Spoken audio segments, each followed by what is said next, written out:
Hello and welcome to And Still We Rise. I'm your host, Christine Seidel, and today we have therapist Taylor Strong. Welcome, Taylor.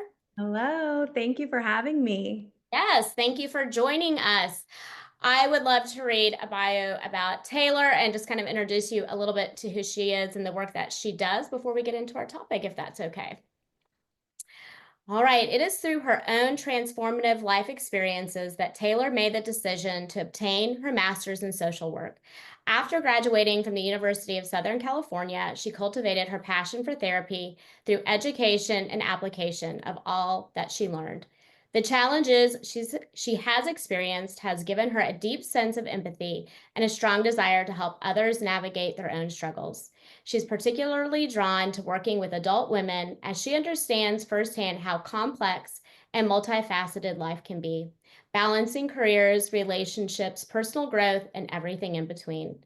Taylor believes that real healing begins when individuals can feel secure enough to be vulnerable, to explore their emotions, and to confront whatever is holding them back. Yay. Welcome, Taylor. Thank you so much. Yes, and Yeah. I have the honor of working alongside Taylor, so I've seen firsthand just the amazing work she does with her clients, and we're so happy to have her on the podcast to talk about something that a lot of people really have a difficult time talking about, and I think as a culture we have a difficult time talking about, Yeah. and that is grief. Yep. Yeah. Yeah. So, you work a lot specifically with people in the grief space, whether it's individuals, that are going through that themselves and or, family members that are trying to support others through that process. So as complicated as grief is, how would you kind of describe it and what are some of the misconceptions around grief? I think that's a great question and a great place to start because I think that grief is just one of these really unique human experiences that we have. And it's very, unique to who we are and our experience just with the person. And I do kind of want to say that like I think in this podcast, like the grief that we're going to be mostly focusing on today is the grief of like losing a loved one. But I think it is important to note that there's so many other experiences that can create grief, right? Like life transitions, loss of a job, loss of a home. These types of things can all bring about the feelings of grief. But I think that mostly today, like we're talking about losing a loved one, right? And experiencing that kind of grief. But I just think it's important to touch on that as well. Um, I think that a huge misconception or something that I think a lot of people think is that we cycle through grief in this linear progression, right? Like we just go through and we move through these stages really neatly. Like we have, I think it's denial, anger, bargaining, depression, and then we have this like we reach this sort of like acceptance, right? And the fact of the matter is that just like oversimplifies this intensely complex process, right? So, what we know is that everyone's experience with grief is so different. It's so unique.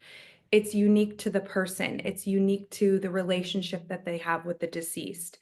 It is something that is going to look different from person to person, and we just can't expect that it's going to be the same for everyone and we're going to be able to just neatly move through this process, right? And I think that grief is really unpredictable, right? Like, and that can be really frustrating for people who are experiencing grief because I think that one day you might be in this place where you're like, oh, like I understand. Like I do feel like, like I'm having peace with the fact that my loved one's no longer in pain and no longer suffering, right? But then that very same afternoon, you might be, why did this have to happen? I miss them so much. Like, why can't they just be here? Why did they have to get sick in the first place? Yeah. And people feel so bewildered by this, right? Like, it's just so exhausting in so many ways to just cycle through all of these emotions. But I think that when we can allow people to understand that we're not just going to be able to start here and be in this and then get over it. we sort of introduce the concept more of moving forward into life rather than moving on and just accepting the loss. So, Yeah, I agree. And I think that like what you said is like grief is such this unique human experience is because we just can't understand it fully. You right. know, when we look at from a therapeutic perspective, being able to come to terms with things, you know, we go through this awareness and acceptance process. And for death specifically, it's like it's so hard for us to wrap our heads around like what is this and why did it happen? I mean, there's just not a ton of answers for us. And so it does get very messy. And that's where you're saying, like, you find yourself in this very kind of like chaotic place of like, I felt great yesterday. Why am I feeling this way today? And just Exactly. being able to digest it in a linear way is just it's almost impossible. So Right. so tell us a little bit of how grief kind of shows up, like, you know, how it shows up physically, spiritually, emotionally, like how do people kind of experience grief from that perspective?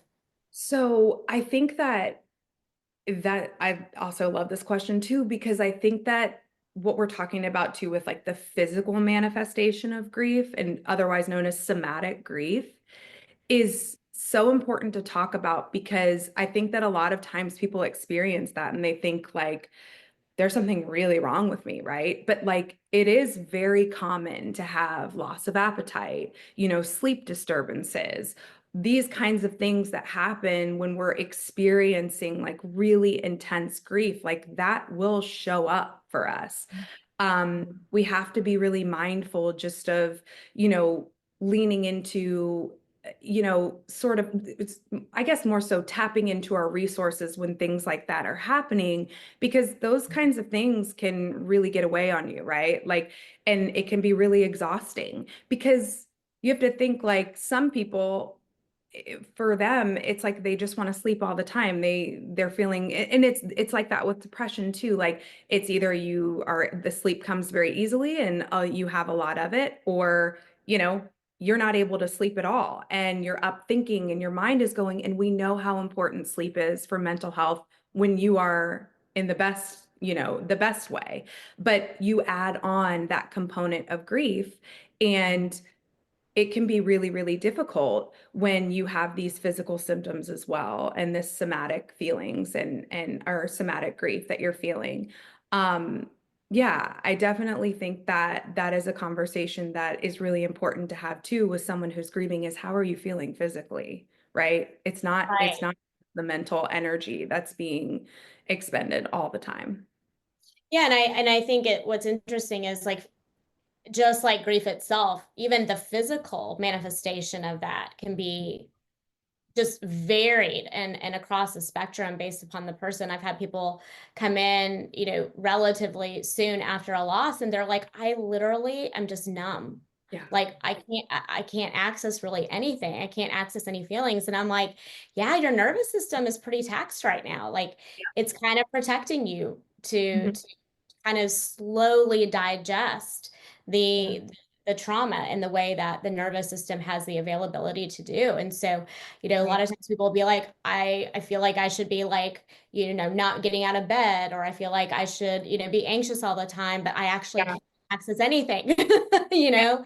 Right. Yeah. So Yeah. again, it's like one of those, you know, manifestations that if we could only say this is what you're going to experience in this way, it would Right. create such a support for people, but it's so different for every single person, you know. Yeah, and I think going back to what we were talking about before, just about it being such a unique experience, right? Because you just like the sleep example, but also like what you're talking about is you might have people who, they're just feeling all the feelings and they feel like they're feeling too much. And then you have someone who is not able to feel at all. Or, you have people who do want to just lay in bed and that's really all they can handle at the time. But then there's others who go into this kind of hyper productivity mode where it's like they just want to do, to kind of push down, the feelings or feel like, that's what makes them feel better. And we have to be really aware of that, again, that it is unique to the griever and who they are as a Yeah. person. And oftentimes, that may change, right? Like that may look different day to day as well. Yeah. And, before we started recording, we actually said something. We were kind of talking about how, grief, of course, we physically have the manifestations, emotionally, we go through like all the different feelings, we're cycling through that whole grief process over and all over the place. But spiritually, grief is a difficult thing to grapple with as well. What are some of your thoughts about that? So I have a couple thoughts about this, but I think that, yeah, I think that spiritually it's okay. I just want to tell people that like you're going to have questions, right? I think that I talk to a lot of people who are grieving and they want answers, right? Like you had mentioned before, we don't really know, right? Like we don't definitively know. We don't have the answers. And I think that we want them. I think that that makes us feel like we might feel better, but I think that when you add in that spiritual component, um, it can either be helpful for people or sometimes it can leave them with more questions. And that's okay too. And that's where I think that as someone who's supporting someone with grieving, it's okay to say, it's okay to not have the answers, right? It's okay that you're questioning this right now. It doesn't make you a bad person. It doesn't make you a bad Christian or whatever it is that's making you question these things. But I do think that can be complicated at times. And Yeah. I think too, I wanted to bring cultural competency into the conversation. I think that that's really important when we are supporting people in grief to understand where they are spiritually and what that means to them. And I think that that does look so different person to person. And for us to be respectful and aware that people have different practices and traditions, and it's going to be different in depending on their culture, right?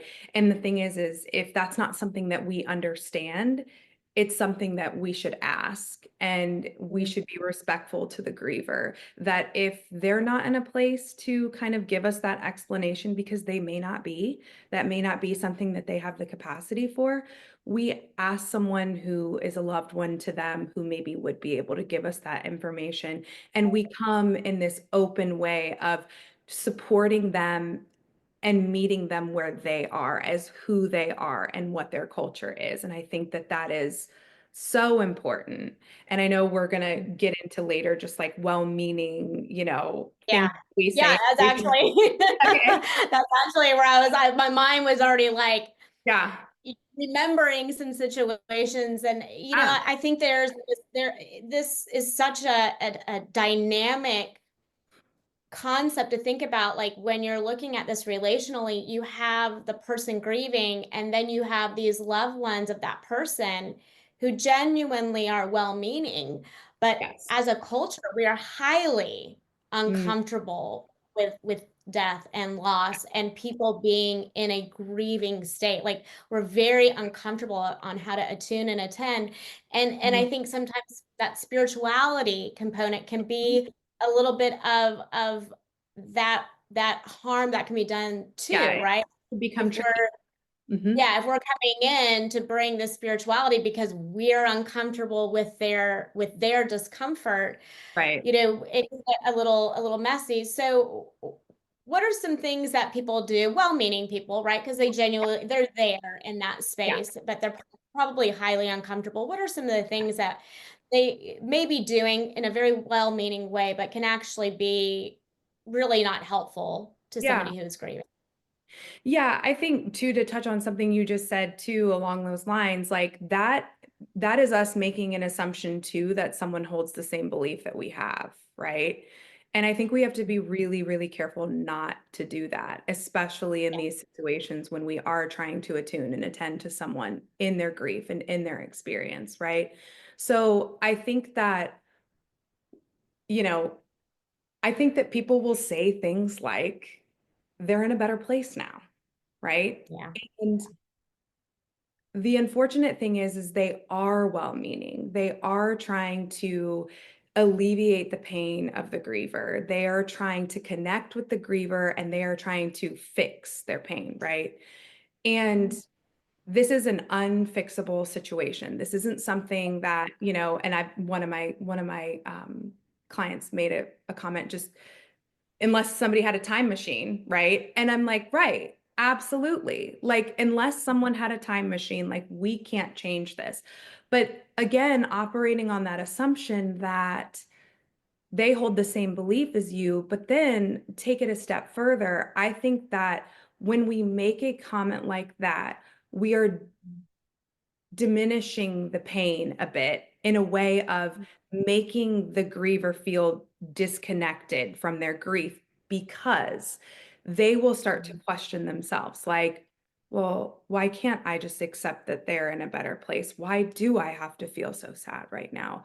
Why can't Yeah. I get peace from this statement? And then they're kind of in this like internal sort of conflict from this Mhm. comment, right? And although it's well-meaning, it's now kind of created this space that the griever feels disillusioned, disconnected, and Yeah. hurting even more, right? And Yeah. I think that another one that people like to say is they're no longer in pain. You know, Mhm. that's true. That is 100% true. This person is no longer in pain. And I think that that is one of these kind of tricky ones that does feel like something good to say. But again, I think that that's like one of these things where when someone is acutely grieving, Mhm. especially, they're not in a space to hear that because they're thinking, right, they're not in pain, but why did they even have to be sick in the first place? Why do they have to be gone?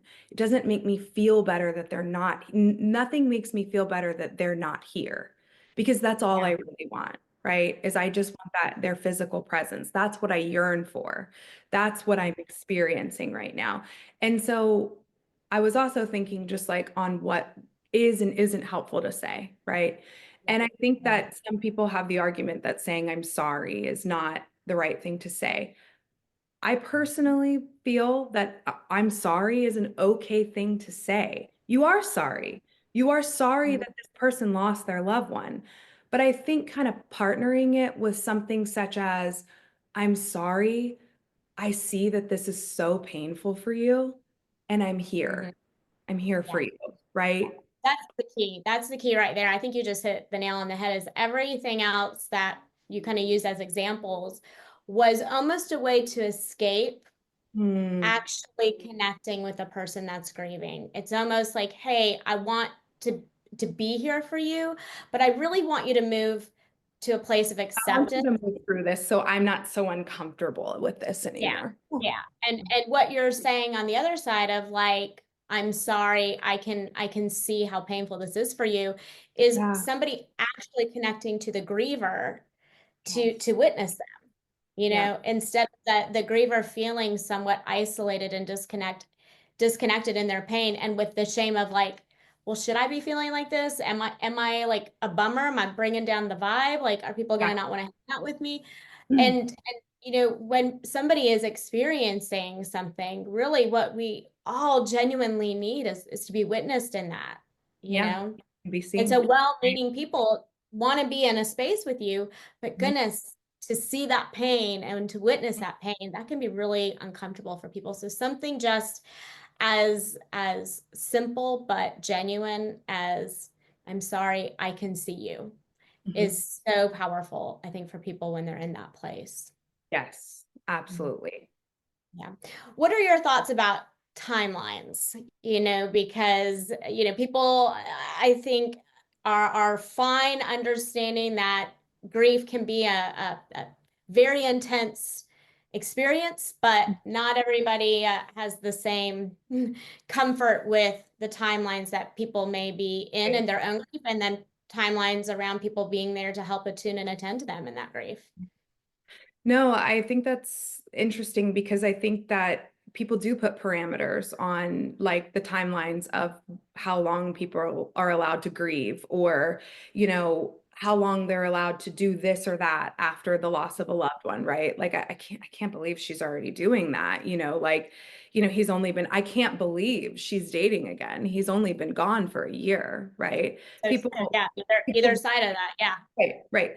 And so it's just, I think that is, I know in the DSM, right? So our diagnostic manual that we use as social workers and LPCs. So there is something called prolonged grief, and they used to call it complicated grief, and I believe it used to be only 6 months, and then they extended it out to 12 months for adults, and I think it's 6 months for minors, but or children. But they say that if you are experiencing these like really intense symptoms of grief that we kind of connect to that really acute phase of grief, like such as like when things just have transpired and the physical symptoms, the very emotional, all of these things are taking place, that if it's taking place, and this is just like sort of the clinical perspective, but if it's taking place longer than a year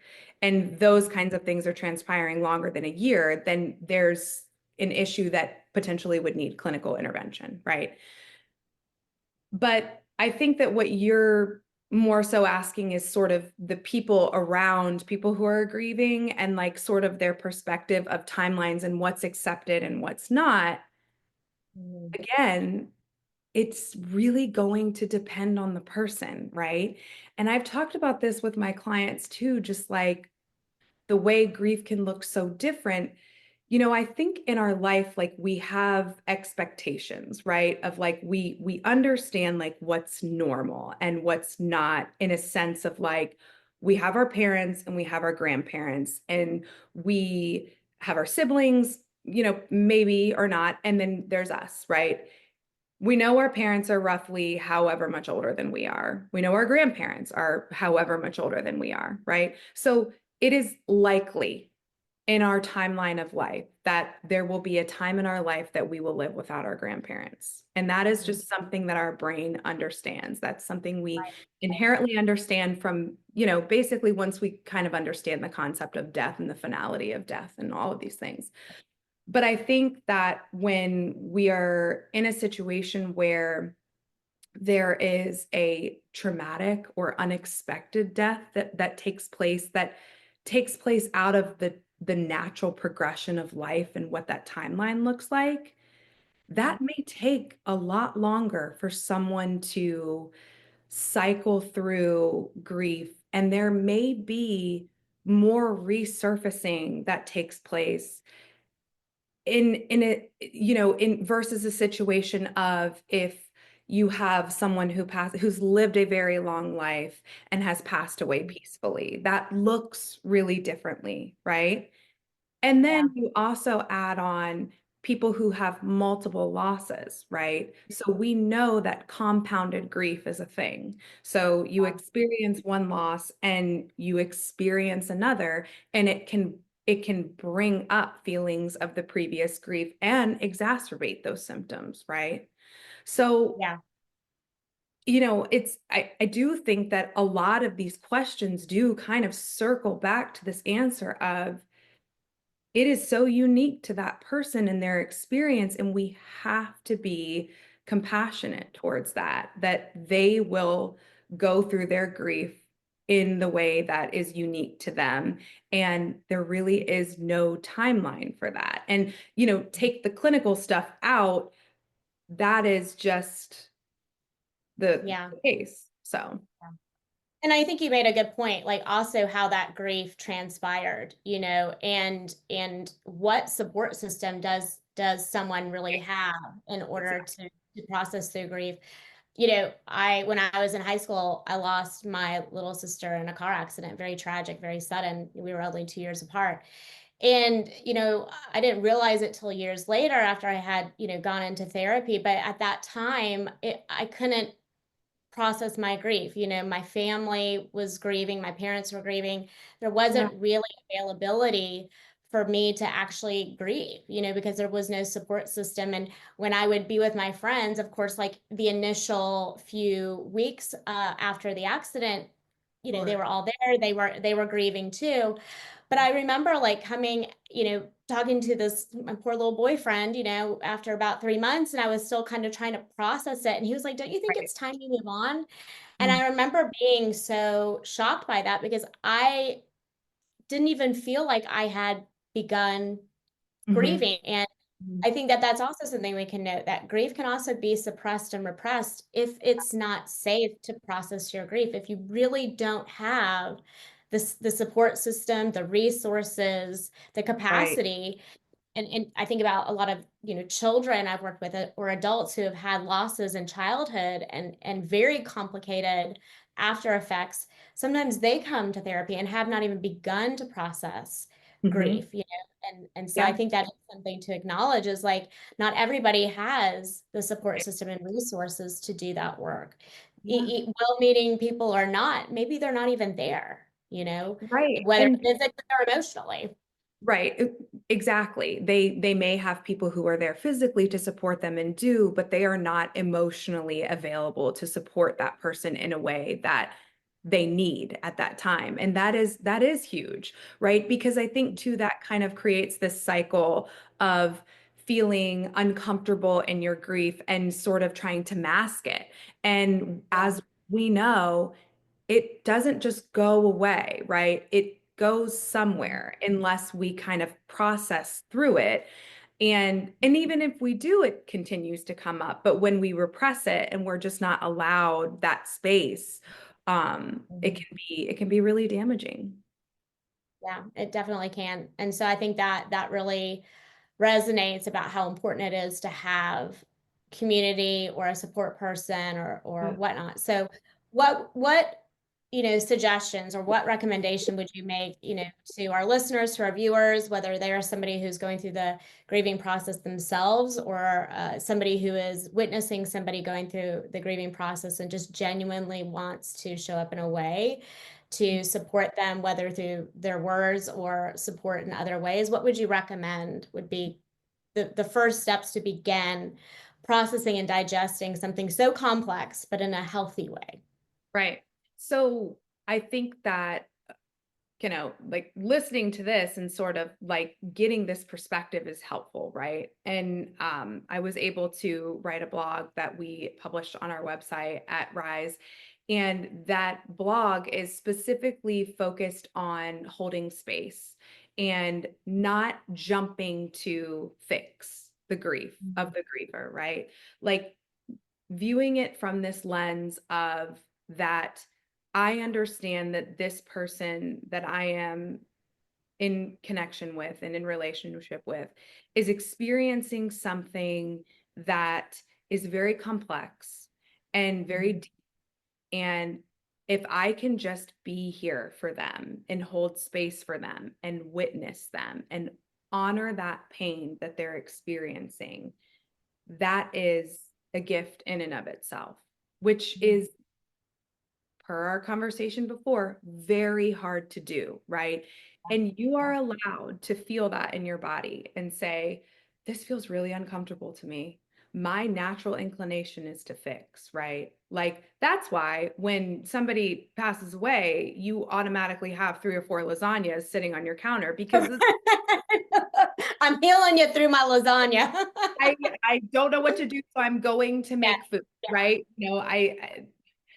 Or I'm gonna send, which are all really wonderful Yes, things. absolutely. Yes. And Yeah. I think that those things are wonderful too.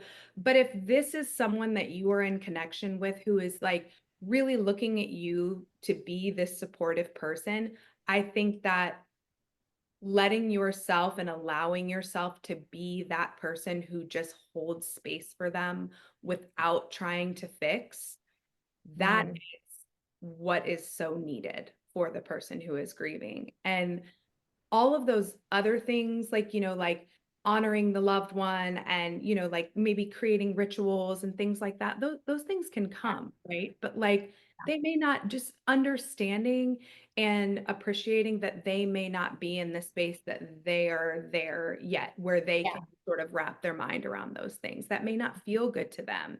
And also yeah. just being open and being understanding to them, just about what their needs are and who they are uniquely as an individual.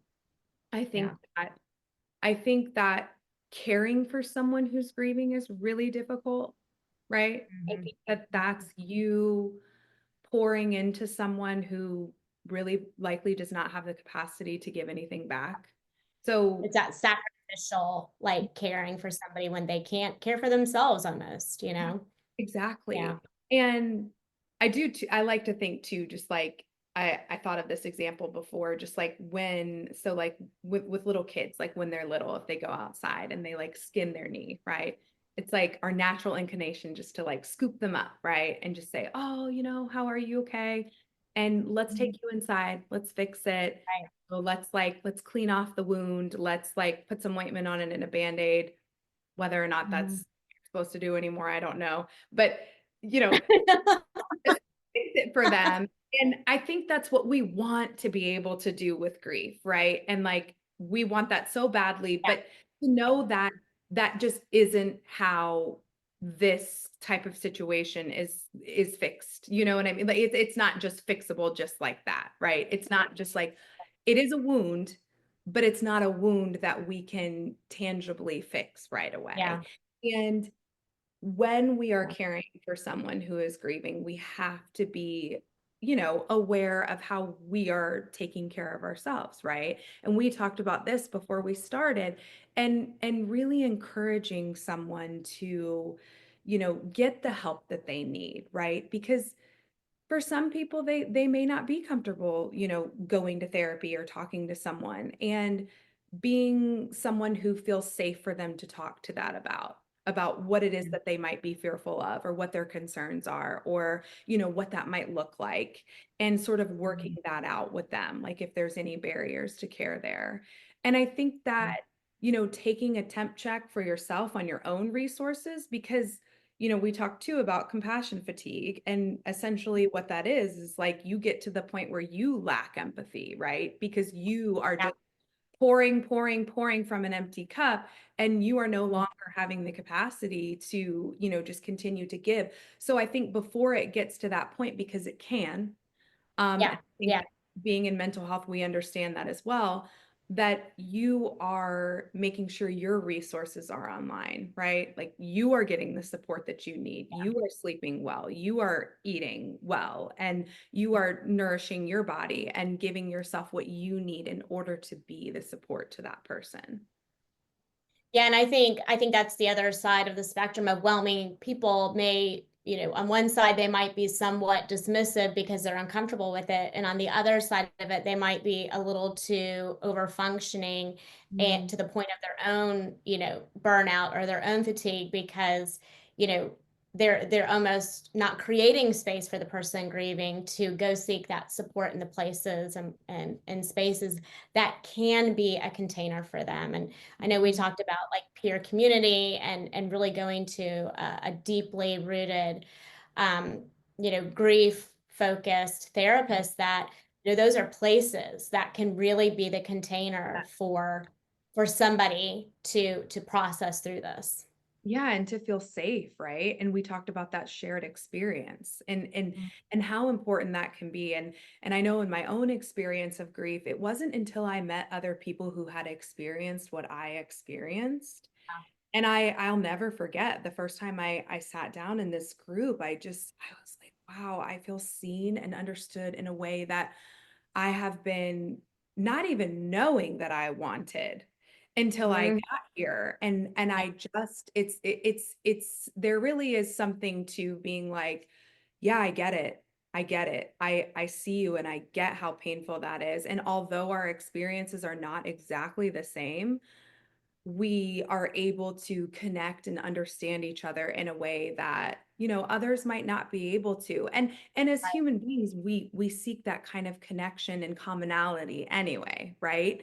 But in this very unique, intense experience, it can be very, very helpful. So And I definitely. think something you pointed out was, earlier was that oftentimes if we're not in community that hasn't had that same shared experience, sometimes our identity becomes Mhm. grief related, Yeah. right? Like I know my own experience was like, since none of my friends had experienced that before, there Yeah. was almost this kind of like, she's Yeah. the one who lost her Yeah. sister. She, Right. That's and you that. kind of like, oh, okay, that's overshadowing, like just wanting to genuinely go out and meet new people and stuff. So I think in those peer communities, you kind of get to be yourself again, Yeah. you know, you get to Yeah. be you processing the grief versus, you Right. know, a loved one who lost their person, you know. Right. Mhm. Absolutely. No, I think that's a great point. Well, this has been just a very, I think, beautiful conversation. Mm. And Taylor doesn't know this, but before we started recording, she told me that she saw there was a cardinal outside her window.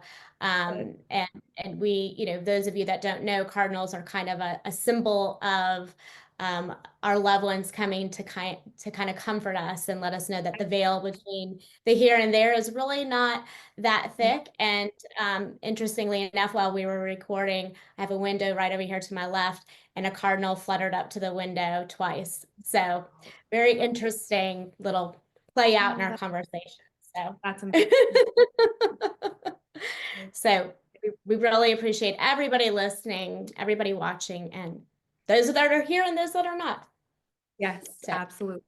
Thank you And so I, much. I would love to put a link, Taylor, to your blog. So everybody listening know that I'll be putting her bio in the description.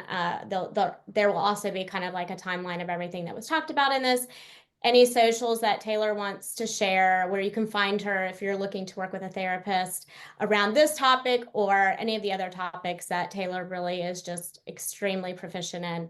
Please click on that, and we'd be happy to set you up with her. But we'll also put a link to her blog because it was really beautifully written and just a really great example of how to be in this space with people. So thanks again for joining, Taylor. It was so lovely to have you on here. I can't wait to have you on for many more. All Yes. right. Thank you everyone for listening, and we'll see you next time. Bye. Bye.